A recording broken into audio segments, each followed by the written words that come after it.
খাস্তা মুসমুসে নিমকি ভাজার জন্য প্রথমে নিয়ে নেব 2 বাটি ময়দা। তাতে দিয়ে দেব কালো জিরে, কারি পাতা ও স্বাদ মতো লবণ ও তেল দিয়ে দেব। সমস্ত মিশ্রণটা মিশিয়ে অল্প জল দিয়ে ডো বানিয়ে নেব। ডোটা আমি 15 মিনিট রেস্টে রেখে দিচ্ছি। রেস্টে রাখা ডো থেকে আমি লেচি কেটে নিয়ে একটা লেচি নিয়ে আমি রুটি আকারে পাতলা করে বেলে নিয়ে ছুরি দিয়ে নিমকি আকারে কেটে নিচ্ছি। দেখুন কত সুন্দর হয়েছে নিমকি। উনুন জ্বালিয়ে কড়াই বসিয়ে দিলাম। এবারে পরিমাণ মতো নিমকি ভাজার জন্য তেল দিয়ে দিয়েছি। নিমকিগুলো গরম তেলে 3 মিনিট ধরে ভালোভাবে নেড়ে চেড়ে লাল লাল করে মুচমুচে করে ভেজে নিচ্ছি।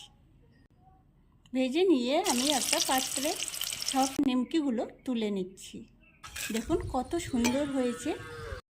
তো এইভাবে বানিয়ে নিতে পারেন বাড়িতে সহজে খাস্তা মুচমুচে নিমকি।